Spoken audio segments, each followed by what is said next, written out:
Assalamualaikum YouTube, jumpa lagi di channel Jurus Digital, di mana kamu bisa belajar di mana saja dan kapan saja. Baik, kali ini saya akan melanjutkan kisah saya bagaimana saya menjadi digital marketer atau belajar digital marketing ya. Lebih tepatnya, mungkin yang sudah dengar cerita saya dari tahun 2009 itu 2010 lah kira-kira saya mulai jualan online dengan lumayan serius. Jadi waktu itu masih kuliah ya, ada ceritanya di part 1 ya. Jadi teman-teman yang belum lihat, sobat digital yang belum lihat part 1 silahkan kunjungi part 1, nanti saya taruh juga linknya di deskripsi ya. Jadi di part 1 itu saya bilang saya jualan pin ya, pin bros lah, pin ya. Nah itu kan ceritanya supplier hilang gitulah. Akhirnya saya nih peluang nih, jualan apa nih. Kebetulan waktu itu saya belajar, jadi skill dasarnya waktu itu adalah selain berinternet, skill berinternet dan ngeblog, itu ada satu skill lagi yang saya pelajari, yaitu saya ikut kursus desain grafis untuk percetakan. Jadi karena si papa dulu suka nyetak kayak sebangsa brosur, undangan dan sebagainya, saya itu tertarik untuk bisa minimal setting lah ya, bukan ngedesain ya. Kita nggak ngomongin ngedesain, tapi kita ngomongin setting. Jadi bagaimana menggabungkan gambar dan men-setting tulisan lah ya, karena kan undangan itu cenderung ke arah sana ya, setting saja, ngetik tulisan, gambar dipotong, di crop dan sebagainya.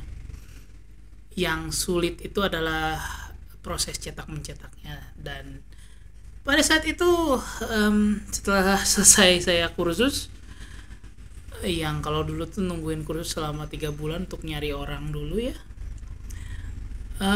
saya bisa 2 aplikasi. Yang pertama adalah CorelDRAW, yang kedua adalah Photoshop.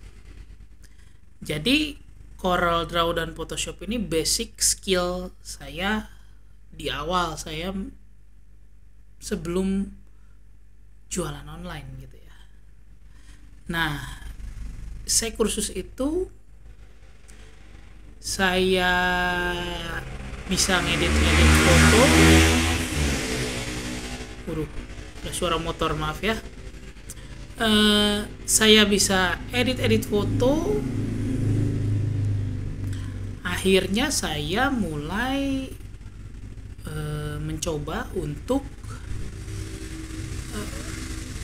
bikin brosur. Nah, kebetulan disuruh si papa untuk buat brosur salah satu temannya yang jual sarung bantal yang terbuat dari bahan bulu-bulu gitulah. Saya edit foto mentahnya yang kualitas bagus, itu saya pegang semua. Nah, ketika itu saya kepikiran, apakah ini sarung bantal bisa dijual di online atau tidak? Nothing tulus lah, karena saya kerja di warnetnya temen hari Jumat dan weekend ya, Jumat dan Sabtu kalau nggak salah. Saya upload lah, saya coba crop, potong sedemikian rupa, terus saya tawarkan, saya tanya ke temannya si papa berapa harganya. Saya dapat margin saat itu, 1 kali transaksi itu minimal 50.000.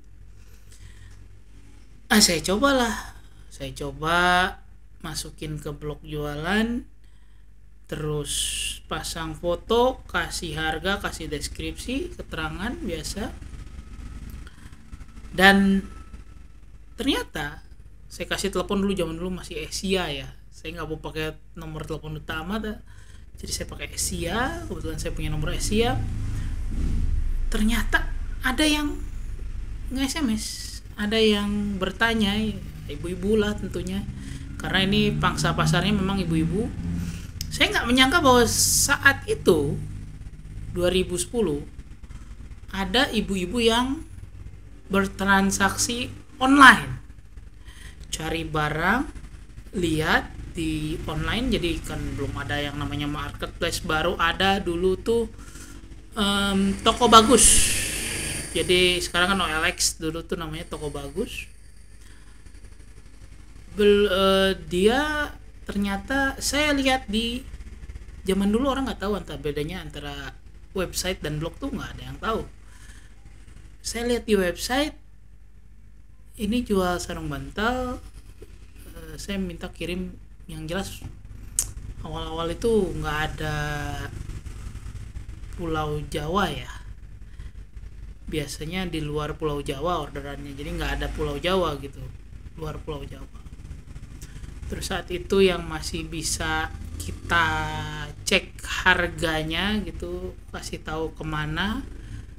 Dan dulu tuh nggak spesifik kecamatan ya, kita carinya biasanya kota. Walaupun udah bisa sebetulnya kecamatan, cuman saya carinya kota dulu. Kirim ke kota mana? Ke kota A misalnya ya. Saya cari dari lokasi saya ke kota A pakai JNE biasanya ya. Dulu nggak ada Raja Ongkir, nggak ada apalah, pokoknya cek masih manual ke websitenya. Bahkan kadang-kadang ngecek itu ke tempat kurir ya, ke agen JNE-nya itu. Oh sekian. Dan jujur dulu masih suka salah ngecek, karena bukan based on kecamatan. Itu kadang selisih 1.000 sampai 10.000 gitu ada kadang-kadang selisih. Tapi karena waktu itu marginnya besar ya, 50.000, jadi nggak terlalu dipikirkan lah. Kecuali emang kalau sudah menyangkut volume ya, kita negosiasi lagi kalau salah harga. Tapi kalau misalnya masih 10.000 lah, ya udahlah kita kasih servis aja lah ke sana.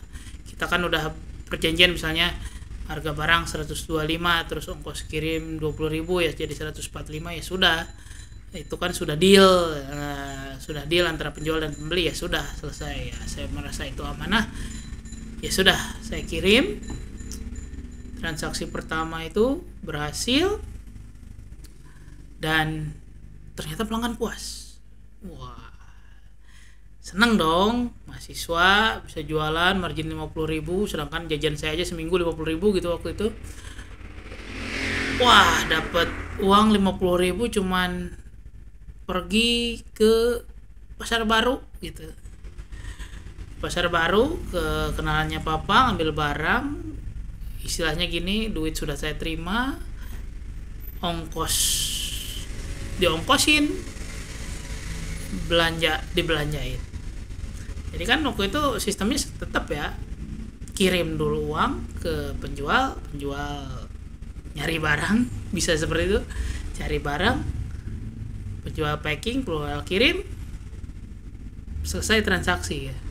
Jadi sistem itu mungkin kalau sekarang dropship ya, cuman waktu itu saya bukan dropship tapi kerjasama lah bahasanya.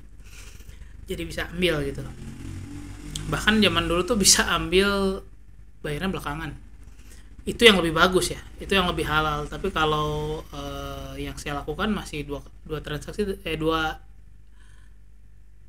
dua akad dalam satu transaksi, itu sebetulnya salah. Setelah saya belajar lagi tentang fikih jual beli lah.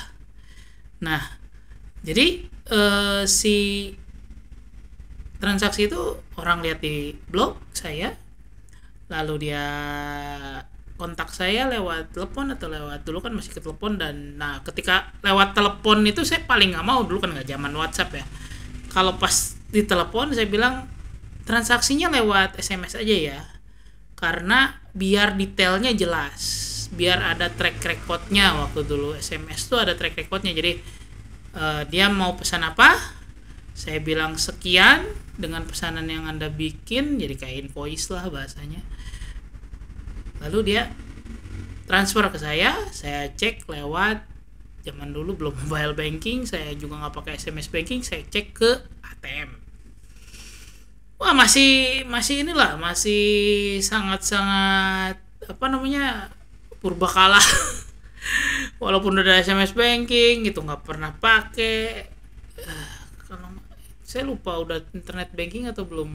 Kalau nggak salah sih sudah internet banking. Jadi saya nggak ada mobile banking, tapi saya pakai internet banking. Jadi saya cek di warnet ya, mau nggak mau dicek di warnet sih, karena saya juga kerja di warnet.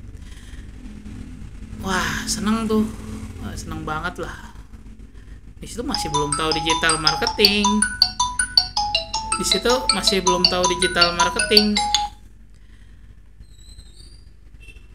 Maaf gangguan. Di situ masih belum tahu digital marketing.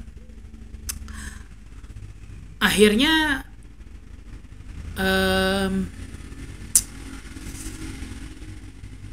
mulailah saya di situ berpromosi. Nah, itu dulu tuh nggak pakai promosi, pembeli udah datang, karena yang bikin blog sedikit, yang jualan sedikit. Tapi karena saya punya passion, wah ini ada peluang nih, gimana caranya promosi biar ditahu orang. Karena dulu tuh orang sering jalan-jalan di blog, next nanti ketemu gitu ya. Nah, nanti kita cerita lagi di part selanjutnya bagaimana pertama kali saya mulai promosi di zaman internet masih jarang yang bertransaksi atau berjual beli.